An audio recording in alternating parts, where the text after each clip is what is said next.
Snow was already deep in the Bitterroot Range when Jeremiah prayed for a companion to break his suffocating silence. God answered with a battered wagon, a desperate woman, 2 freezing girls, and a bloody secret that would soon bring hell riding straight up his mountain. 5 winters had passed since Jeremiah Lawson buried his wife Martha beneath the weeping willow at the edge of his property. For 5 years, the towering peaks of the Bitterroot Mountains in Idaho Territory had been his only company.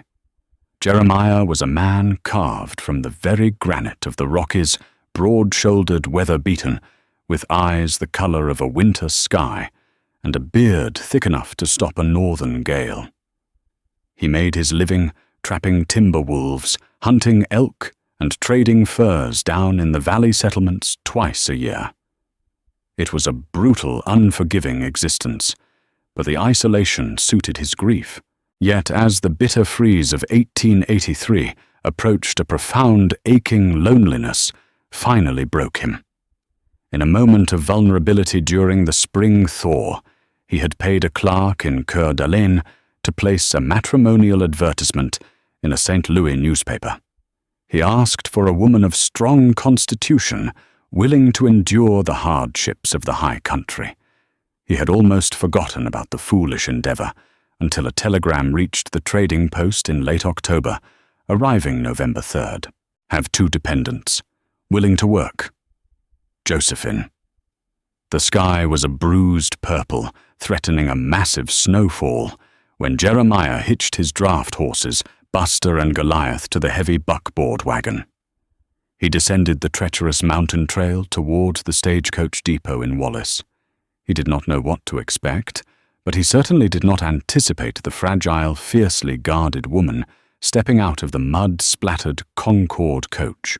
Josephine stood on the wooden boardwalk, clutching a heavy brass-bound leather valise to her chest, as if it were her own beating heart.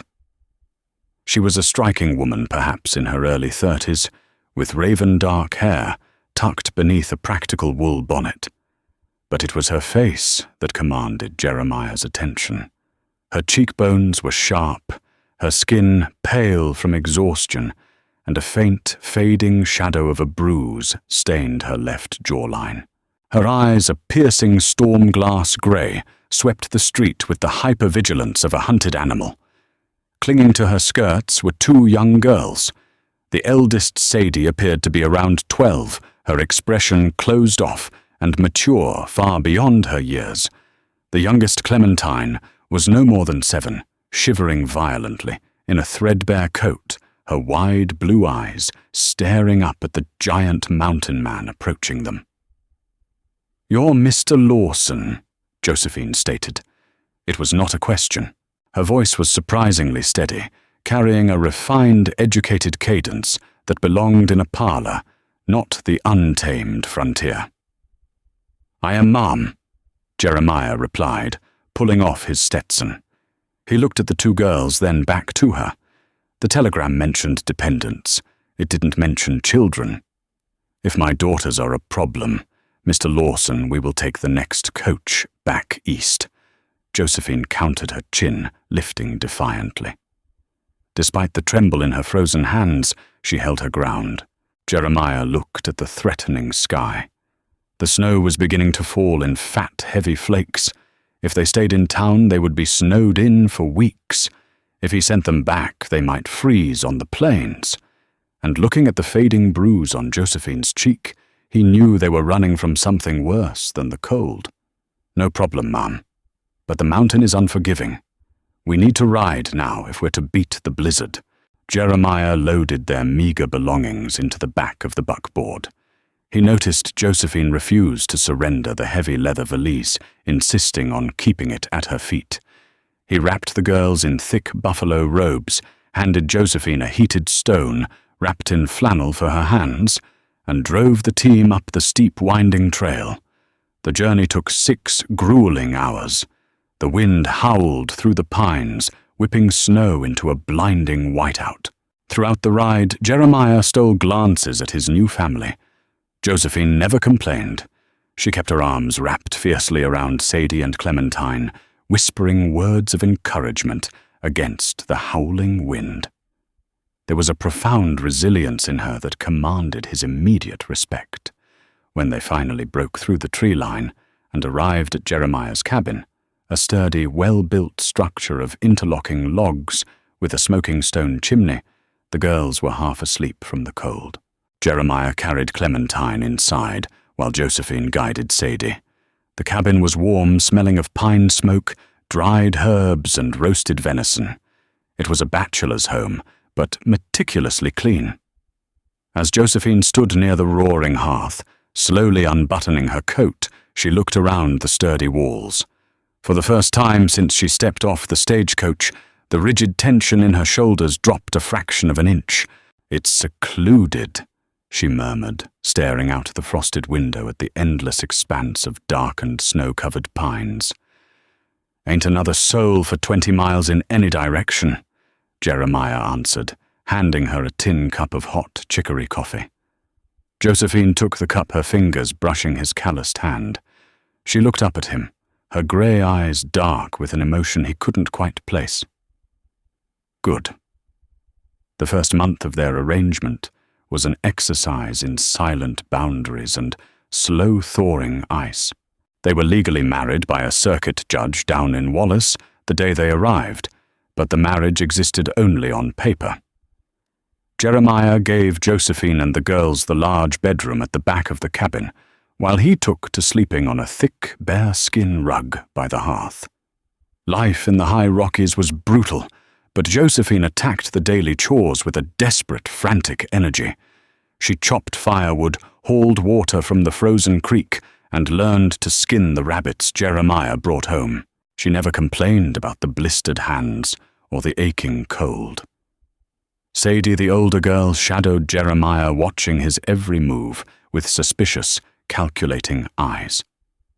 Slowly, the mountain man's gentle, patient demeanor won her over. He taught Sadie how to read animal tracks in the snow and showed little Clementine how to carve wooden horses from soft pine. For the first time in years, the cabin echoed with laughter.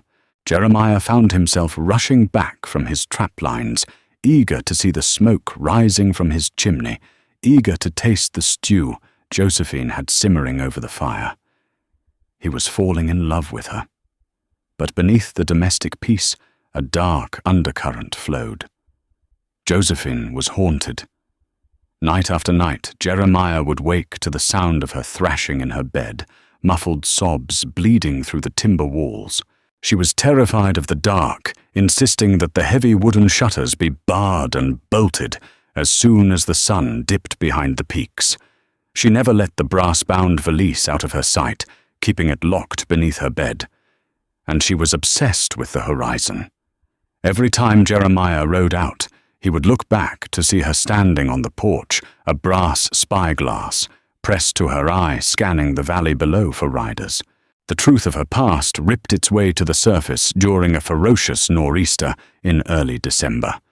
The wind was screaming like a dying banshee, burying the cabin under 4 feet of snow. Jeremiah was out in the barn, desperately trying to secure the roof over the frightened horses, when a massive, starving mountain lion, driven mad by the cold and hunger, breached the perimeter. Jeremiah heard the splintering of wood. He rushed out of the barn, his rifle left inside, only to see the great cat tearing at the heavy oak door of the cabin. Before Jeremiah could draw his hunting knife and cross the snowdrift, the cabin door swung open. Josephine stood in the doorway. She wasn't holding a broom or a kitchen knife. She was holding a gleaming, custom-engraved Winchester 1873 lever-action rifle, and she held it with the cold, practiced stance of a seasoned gunfighter. She didn't scream. She didn't flinch. She tracked the lunging cat, exhaled smoothly, and fired. The crack of the rifle was deafening over the storm. The bullet struck the mountain lion perfectly between the eyes, dropping the massive beast instantly in the snow mere inches from the porch. Josephine racked the lever, chambering another round with lightning speed, her eyes scanning the tree line for a second threat. Jeremiah froze in his tracks, staring at the woman he had married. The recoil had bruised her shoulder, but her breathing was perfectly steady. That was no lucky shot. That was muscle memory. That was war. Later that night, after the beast had been dragged away and the girls were asleep in the back room, the cabin was dead silent. The only sound was the crackle of the hearth. Jeremiah sat in his leather armchair, staring at the Winchester resting on the dining table. It was a beautiful, expensive weapon. "You didn't learn to shoot like that in a street, Louis Parler," Jeremiah finally said, his voice a low, gravelly rumble. Josephine sat across from him, her hands folded tightly in her lap. The protective wall she had built around herself was finally cracking. She looked at the fire, the orange light dancing across her pale, terrified face. "My name isn't Josephine Miller," she whispered, her voice trembling. "It's Josephine Montgomery. And I didn't come to these mountains to find a husband, Jeremiah. I came to disappear." Jeremiah leaned forward, resting his elbows on his knees. "Disappear from who?" Josephine closed her eyes, a tear finally escaping and cutting a path down her cheek. "From a man who owns half the judges and lawmen in the Wyoming Territory, Elias Montgomery. He is a ruthless, violent man, a railroad baron who built his fortune on blood and stolen land. Your husband," Jeremiah deduced, feeling a sudden violent surge of protectiveness tighten in his chest. "My owner," Josephine corrected bitterly. "When I realized he was grooming Sadie to be sold off to one of his wealthy political allies, I knew we had to run. But you don't just leave a man like Elias. He hunts you down. He makes an example of you." "So you fled." "Not empty-handed," she said, looking toward the bedroom door. "I knew we needed money to vanish. I knew he would hire Pinkertons to track us. So before I took the girls in the dead of night, I broke into his safe." Jeremiah's eyes widened slightly. "The locked valise."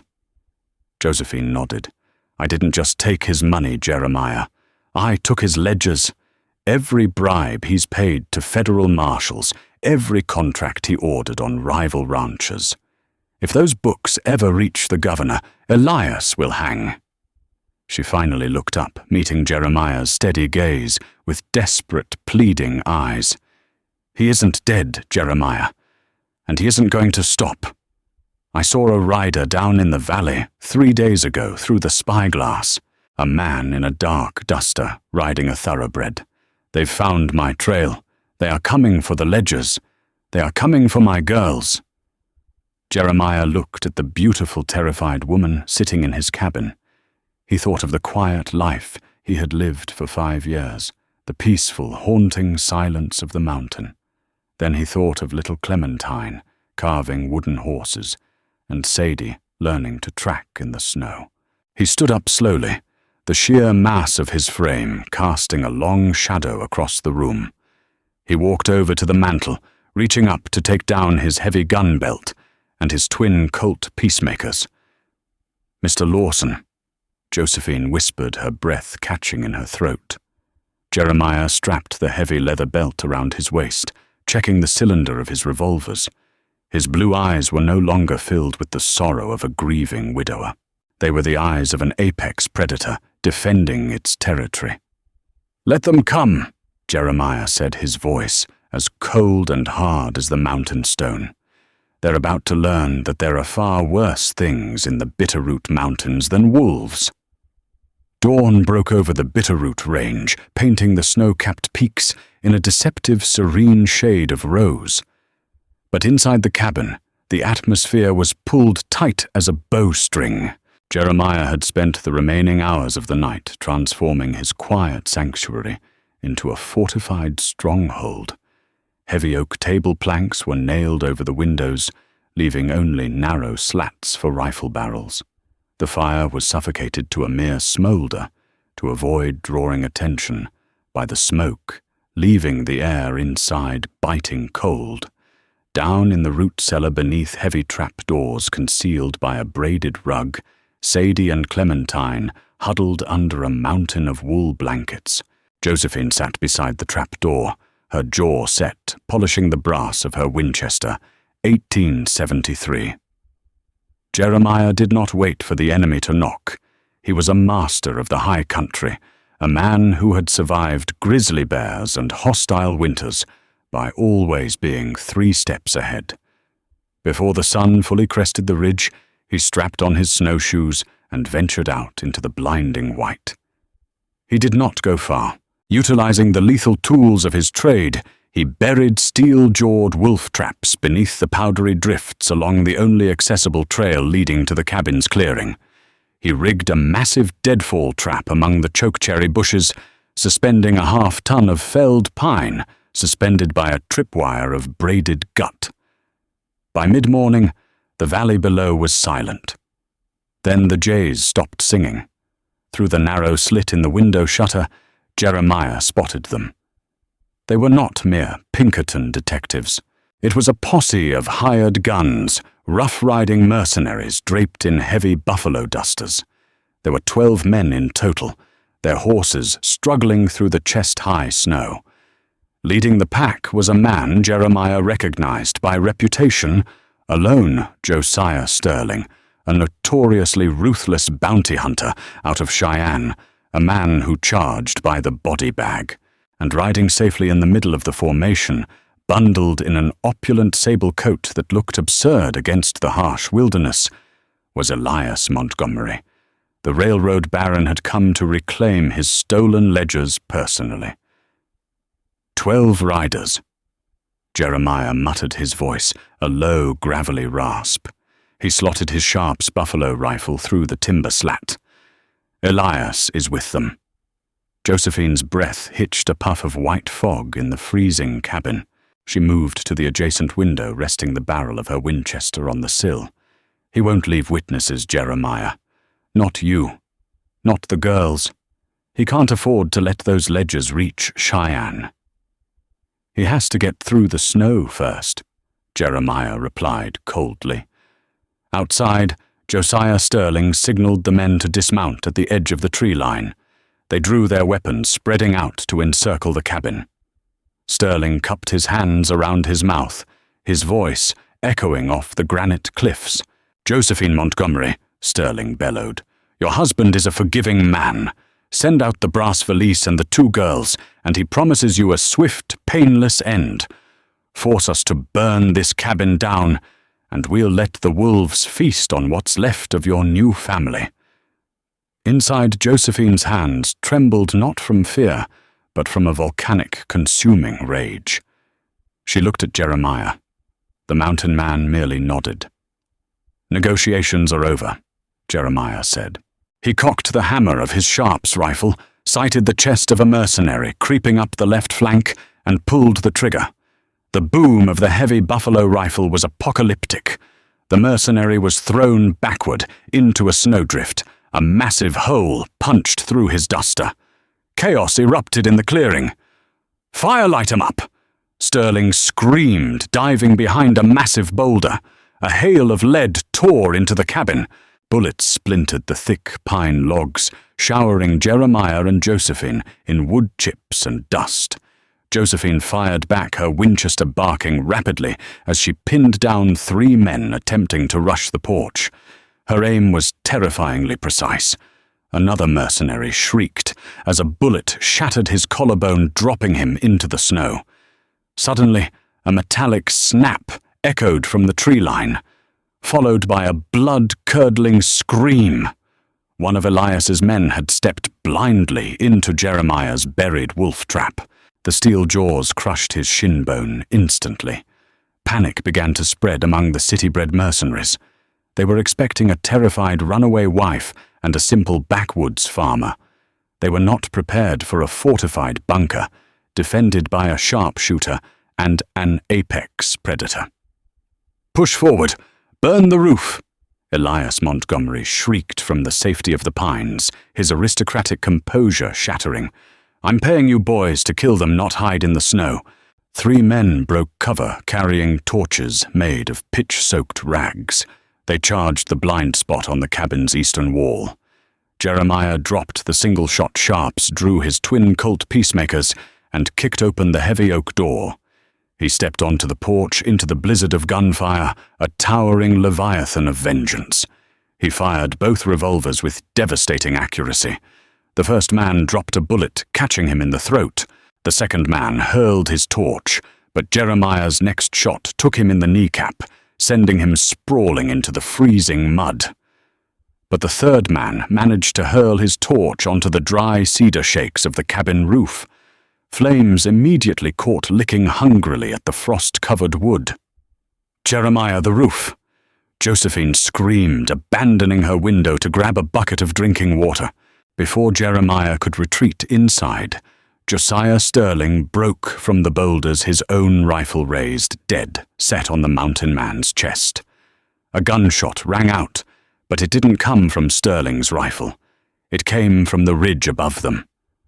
Sterling's hat flew off his head, a bullet grazing his scalp.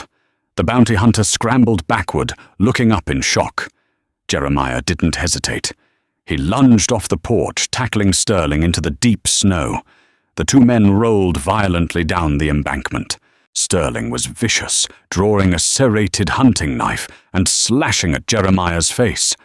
The blade caught Jeremiah's cheek, drawing a hot spray of blood. But the mountain man felt no pain.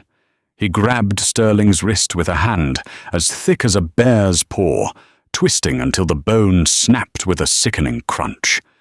Sterling howled, dropping the knife, and Jeremiah ended the fight with a brutal skull-rattling punch to the bounty hunter's jaw. Gunfire was now erupting from all sides, but the mercenaries were no longer shooting at the cabin. They were shooting at the tree line. Riding down the steep, treacherous mountain trail came a dozen men wearing the silver stars of the United States Marshals Service.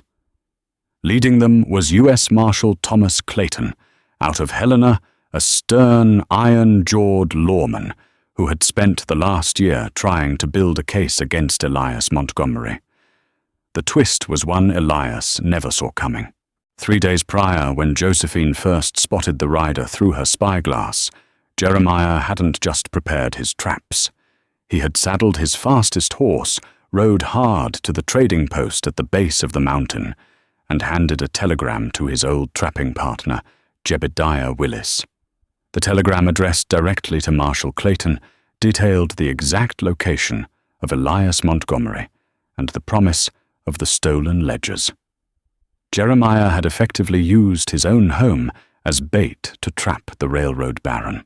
Seeing the federal marshals cresting the hill, the surviving mercenaries threw down their weapons, raising their hands in surrender. They were paid handsomely, but no man wanted to hang for shooting a U.S. Marshal. Elias Montgomery, realizing his empire was crumbling into the snow, panicked. He spurred his horse, attempting to flee back up the narrow logging road. "Elias!" The voice cut through the gunfire and the roaring flames of the cabin roof like a physical blade. Elias pulled back on his reins, turning his horse. Josephine stood on the porch. The fire above her cast a demonic, glowing halo around her dark hair. She had the Winchester, raised the sights leveled directly at Elias's chest. Her eyes, once filled with terror and submission, were now cold, bottomless pits of retribution. "Josephine," Elias stammered, raising a trembling, gloved hand. "You pull that trigger, they'll hang you for murder. You're still my wife." "I am a widow," Josephine said softly, her finger tightening on the trigger. "Josie, don't!" Jeremiah yelled, limping up the embankment, his face covered in blood. "He ain't worth your soul. The ledgers will hang him legally. Let the law put the rope around his neck." Josephine held the rifle steady for 3 agonizing seconds. The entire mountain seemed to hold its breath. She looked at Elias, the man who had beaten her, terrorized her, and tried to sell her daughter. Then she looked at Jeremiah, bleeding in the snow, a man who had risked everything to protect a family that wasn't his. Slowly, Josephine lowered the rifle.